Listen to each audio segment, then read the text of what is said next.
Assalamualaikum warahmatullahi wabarakatuh.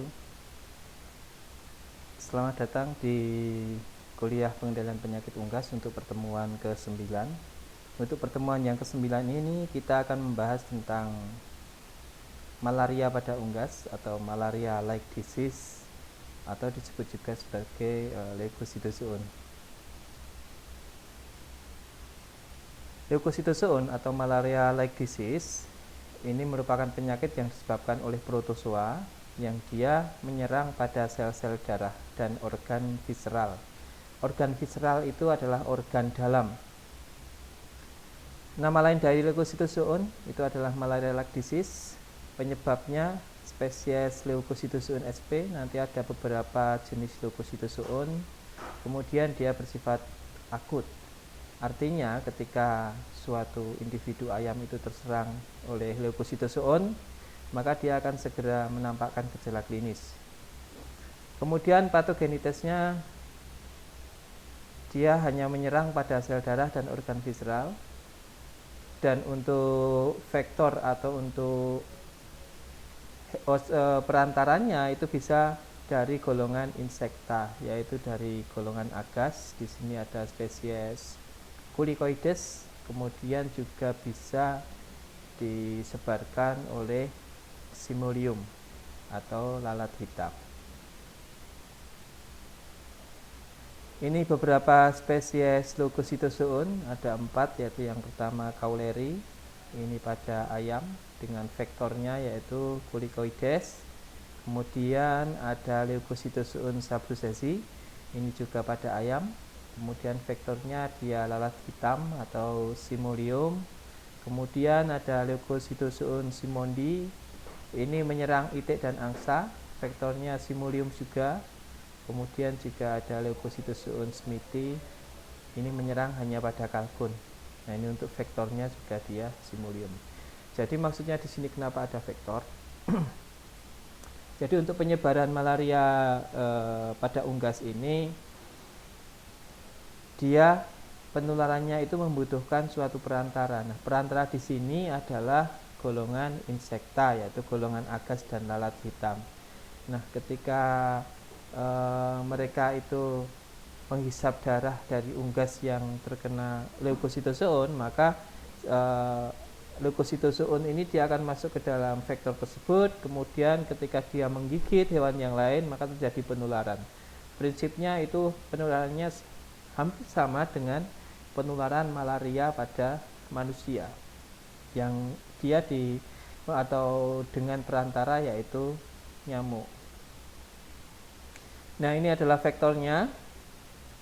Sebelah kiri dari monitor adik-adik ini ada Culicoides, ini adalah agas. Kemudian yang sebelah kanan ini dia lalat hitam, Simulium, lalat tapi dia juga menghisap darah. Ini untuk morfologi dari leukositozoon. Jadi kenapa digolongkan dari beberapa spesies atau terdapat beberapa spesies dari leukositozoon? Ini karena mereka memiliki morfologi yang berbeda antara spesies satu dan yang lainnya. Nah, ini di dalam slide ini dia dirinci. Adik-adik nanti bisa baca, karena ini hanya sebagai tambahan aja untuk pengetahuan adik-adik. Jadi kalau dari sini kita bisa lihat bahwa ukurannya mereka itu berbeda antara spesies yang satu dengan yang lain untuk leukositozoon. Baik itu ukuran pada gamon, kemudian bentuknya juga ada yang membulat, itu pada leukositozoon Cauleri, dan juga ada yang memanjang seperti sabrucesi dan yang lainnya. Ini untuk yang leukositozoon simondi dan leukositozoon smithi. Ini adalah gambaran dari leukositozoon. Jadi ada spesiesnya, sebenarnya ada banyak, namun yang pada unggas itu kita mengenal ada 4 tadi. Nah, di gambar ini adik-adik bisa lihat di sana ada sabrucesi, kemudian ada smithi.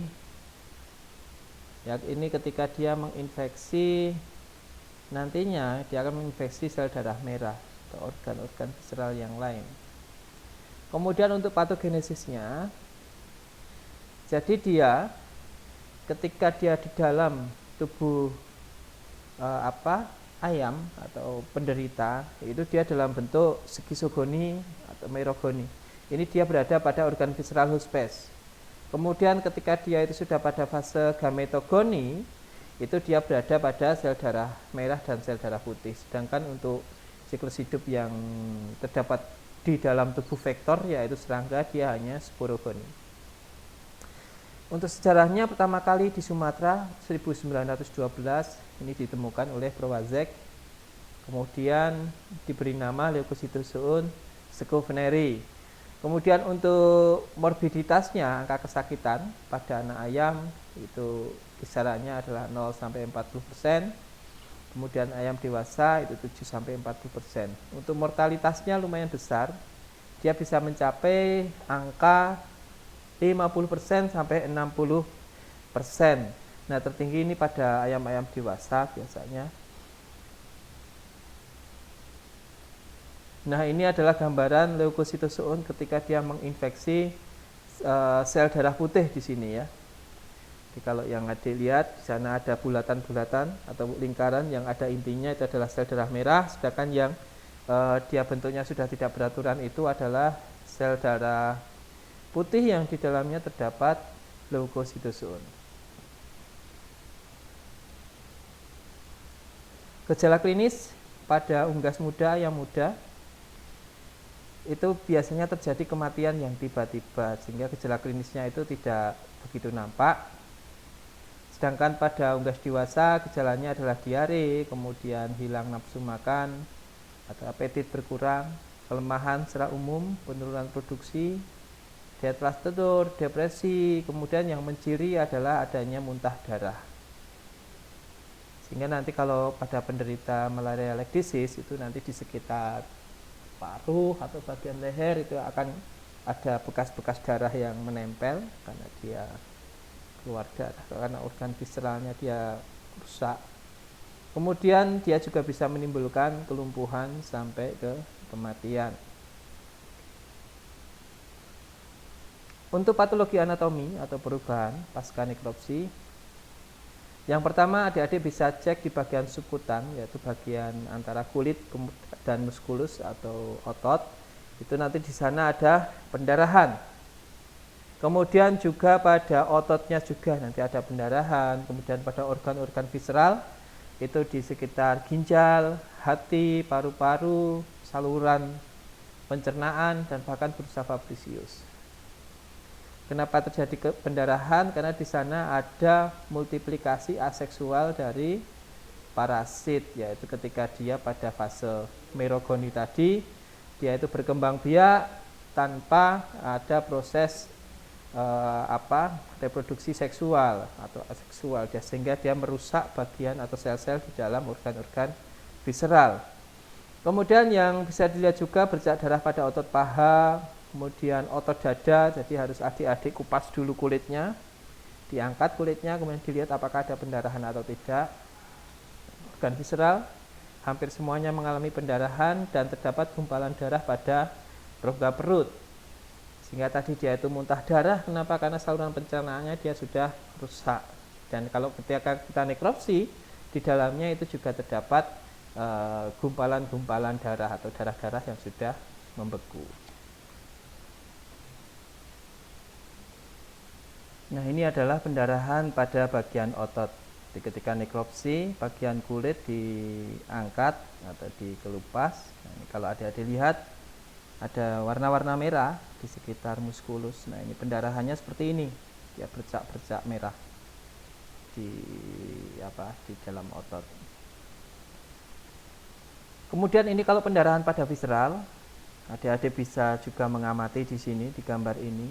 Jadi di sini ada organ hati, ya, ada organ hati di sana sudah berwarna merah, bercak darah semua nampak di sana. Kemudian di sekitarnya itu juga ada jantung, ini juga mengalami pendarahan, dan organ-organ di bagian rongga abdominalnya dia juga ada pendarahan. Jadi begitu dahsyatnya untuk serangan dari Leucocitozoon ini. Nah, ini terjadi pendarahan ini karena adanya fase merogoni atau fase reproduksi aseksual dari Leucocitozoon yang menyerang pada ternak unggas. Kemudian untuk penanggulangannya yaitu pengendalian dan pencegahannya, kita bisa membersihkan lingkungan sehingga kita bisa mengontrol untuk vektor dari penyebaran leukositozoon ini, yaitu ada Simulium, kemudian juga ada agas tadi ya. Kemudian pemberian insektisida spray jika memang di sana kita temukan lalat hitam, Simulium maupun agas. Kemudian untuk pengobatannya, ini untuk pengobatannya sebenarnya kurang begitu memuaskan. Namun bisa kita coba dengan menggunakan preparat sulfadimetoksin atau juga bisa menggunakan sulfaquinoxalin melalui water treatment ataupun dengan dicampur pada pakan. Oke, itu yang bisa saya sampaikan untuk leukositozoon atau malaria like disease. Semoga bermanfaat. Terima kasih. Tetap jaga kesehatan. Assalamualaikum warahmatullahi wabarakatuh.